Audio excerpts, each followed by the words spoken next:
Hi everyone, I am back today to share with you a flip through of my latest journal. I have used a sari silk ribbon to tie up the front of the journal. And the book cover that I've used is an antique book from the 1880s. It's got some pretty embossing on it. And then I just added a little bit of lace on the spine. This journal has 5 signatures. And heading inside, on the inside covers, I've used these embroidery pattern images, and then I've also added some side pockets. And on the front, I tucked this zoology book page of dragonflies. And on the back of it, I just added these pretty belly bands, so you can use it to tuck some pieces of paper in there. I've used quite a number of digital images and kits from various different artists, so I will try as best I can to list all of those in the description down below so you can reference them. So going through the first signature, on this page I've added some lace and a little bit of embroidery on there. This page is a remnant of a document from 1840. And I've got this botanical book page in here. And I created this side tuck, and in there I have this journaling card. I've used some of my own coffee dyed papers in this journal. In the center of this signature, I created some top loading tucks, and I just embellished with paper buttons and some machine stitching. And then in those pockets I have this tag. And on this side, I have a journaling card. And I also tucked in this vintage map from the Lake District. It came from a guidebook that I have.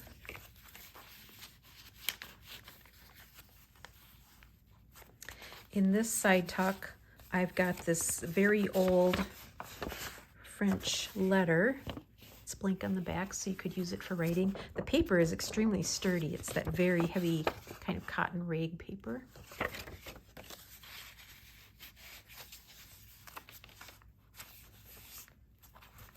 On this page, I tucked a journaling card of this pretty chandelier. And on the back, I've got this vintage French postage stamp. And then I've got several of these pretty lace pages in here too. And on the top of this one, I added some real lace. Put some lace on the lace. And then on the top of this page, I've just created this little cluster with some wool fabric, a piece of a doily, and some paper and tatting.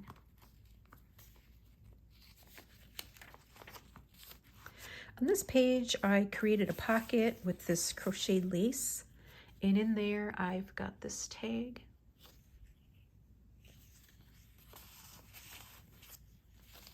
Another page from that Lake District guidebook that I have.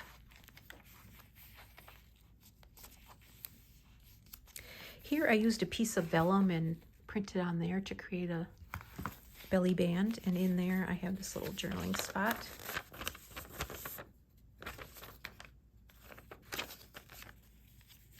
And in the center of the signature, I used a page from a McCall's magazine from 1953. And it's got these very elegant women on the pages. And it basically showcased a bunch of different crochet patterns. On the strings of this signature, I just added a little piece of bling from some vintage jewelry and a little charm. On this page, I created flip out. I embellished with some fabric and a wax seal, a little bit of embroidery on there. On this page, I created a pocket with some antique wallpaper, embellished that a little bit, and then in there I stuck this French seed packet.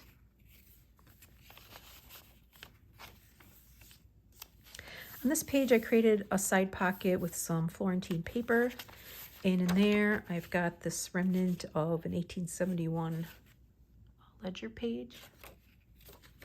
And then this sheet is a copy of a receipt. I just did some stenciling on the back of that.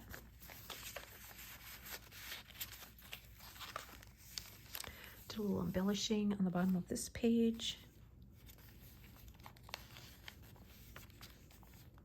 Here I created a side tuck with this doily image, and in there I tucked this booklet that I made. It's got this pretty embroidery image, and then in there I did stenciling with ink, and then I used some of my treated napkin pages. It's almost like an old piece of parchment. And I also stitched in some ledger papers. The side tuck, I added an antique book page.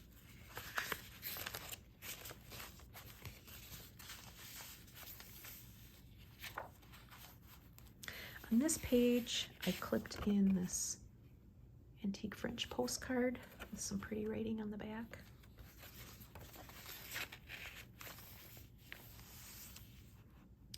Here I created a pocket with this fruit image, and in there I put a journaling card that I made. Did some machine stitching on the side there.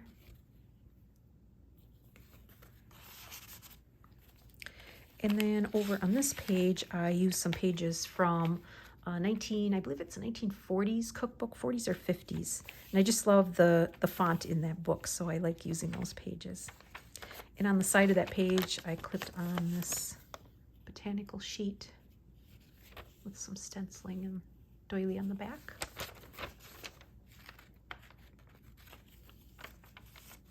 And in the center of the signature, I've got a bean dyed doily, so it's got a really pretty blue hue to it. And then on this side of the page, I've got another one of those botanical sheets. And then this is a little journaling card with an image from, it's like a botanical book, wildflower book.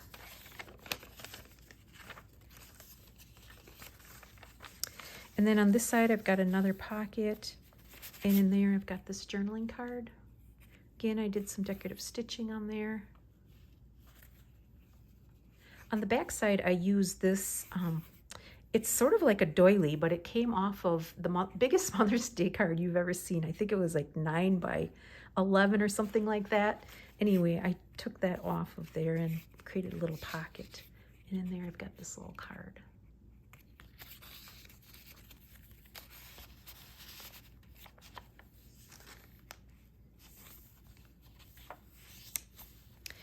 Here I created a side tuck, and then I just added an eyelet with some string in there. This image is an image of an old antique quilt, and I just did some machine stitching along the side of there. And there's this lace image on the back. And in there, I tucked this book page with a poem on the back, and then this antique Italian book page.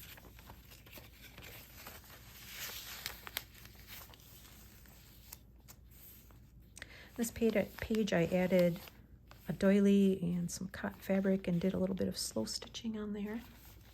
And I wrapped that around to this side of the page so you can see these little snippets there. And then I've got a top tuck and some lace and a little bit of wool on there as well.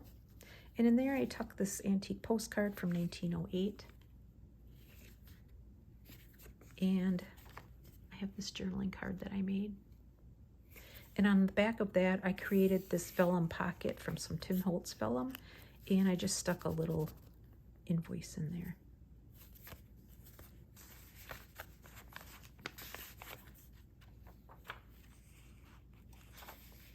This page is a page from an Edith Holden book, and on the side of there, I clipped this faux envelope that I made from this butterfly page. But I stitched into that a piece of this painter's masking paper that I coffee dyed, and then I used this label as a little tab on the bottom, and that flips up, and there's this pretty image on the back and some postage stamps. Here's another page from that 1953 McCall's magazine. Another regal looking woman on there. Some more women on the inside. And then I created this flip out here. And on the back of that, I just use a botanical book page and this pretty frame, so there's place to write in there.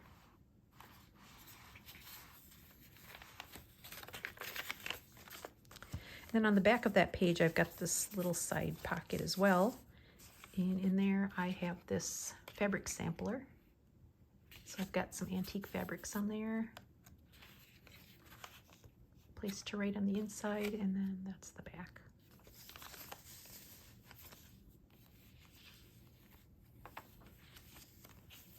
On this page, I created a top tuck using a vintage envelope.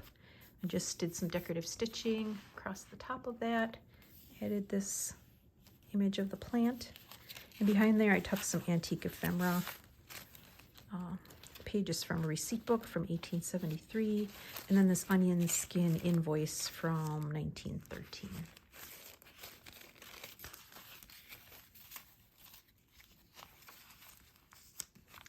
Did a little bit of extra embellishing with some paper and punching on this page.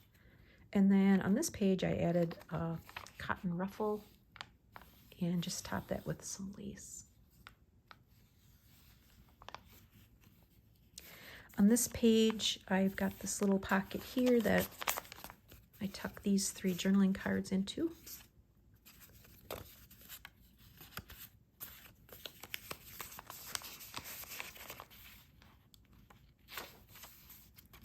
Some antique ledger paper from the 1840s.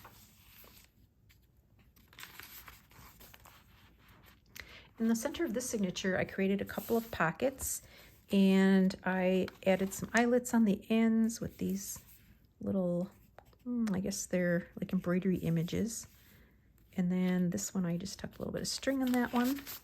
And in here, I inserted some vintage ledger paper and this tag that I made.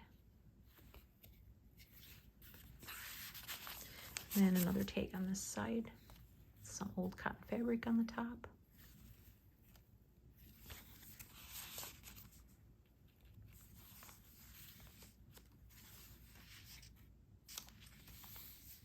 On this side, in this pocket, I tucked in this little coin envelope and I just added this image on the front. And then here I created this little booklet of sorts. And in there, I clipped on a couple of images from an old catalog. Spaces to write in there. And I just used this old vintage brass brad to clip those in. And then the cover of this is a piece of vintage wallpaper that I just love.